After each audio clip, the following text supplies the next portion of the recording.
G'day and welcome to Cloud Cartographer. So one of the things at KubeCon last week when I was in Berlin was the announcement by the CoreOS team about the app-registry Helm plugin. And what that allows you to do is actually store Helm charts up in Quay.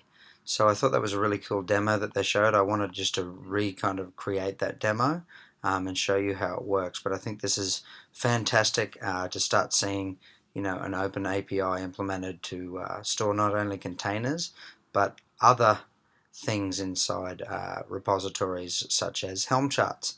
So if you want to take a look at this demo, go to github.com app-registry and you can install the Helm plugin there. And big props to Antoine, Brandon and the CoreOS team. I think this is fantastic. So I'm going to go ahead and just show you how it works, and if you have any questions, let me know. So I am in a chart directory and I have my Croc Hunter chart here. First of all, we're going to use Helm Registry, and there should be a help under here, so there should be context-driven help. You can do a login first, Helm Registry login, then you can do Helm Registry login, then you would just say I want to log into Quay.io. I've already done that. It'll prompt you for username and password credentials to authenticate.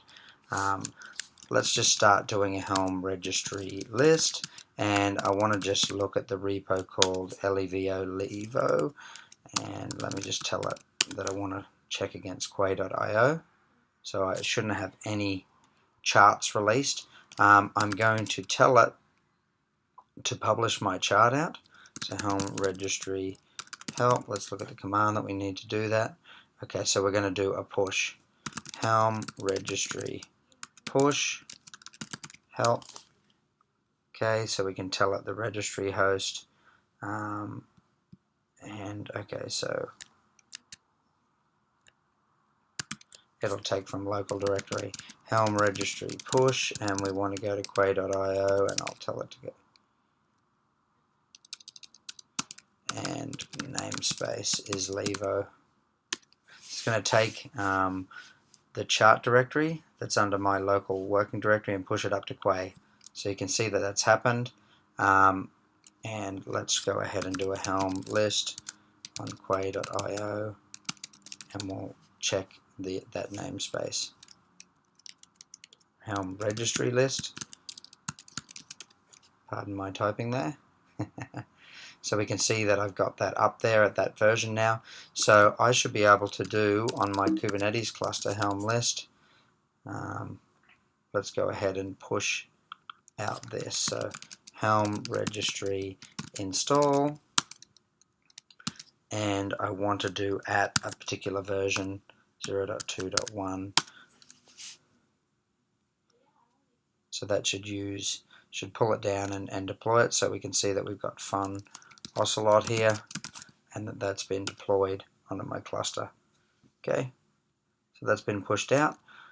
I could then run an upgrade and pass something through. So let's try Helm Registry upgrade, and I want to do Quay.io levo Croc Hunter. Okay, at 0.2.1, and I want to feed through a set image tag equals, just for example here. So just to show that I can do this, I might also want to pass in the release name here, fun Ocelot. So all I'm doing here is running an upgrade, pulling from this source, which is the upstream Quay, and then I'm passing these directly back into the Helm upgrade command. So I'm setting the image tag to v2. So this is actually going to upgrade it. Okay, fantastic. So that upgrade has taken place. So I've demonstrated install and upgrade. I believe there's one other command we can actually tag things. So Helm Registry help. Okay, so we can create a channel, manage package channels. Channel help. Okay, so we give it the package name and we tell the set a release, remove release, or set a channel. Okay, so let me run that push again, and I want to set a channel to be stable, for example. Okay, so I'm going to add this. It's a way to generically add different names rather than use the version, so then I can just install using :stable.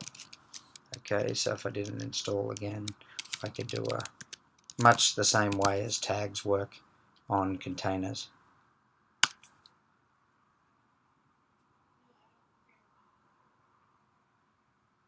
Okay, so this is Ranting Platypus, a brand new release.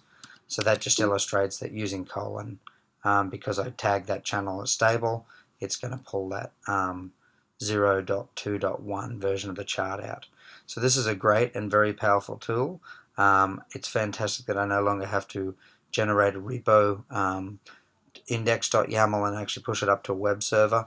Quay is taking care of that, and it's all transparent to the user. So well done to the CoreOS folks. I think this is a great tool, and look forward to playing with it a lot more.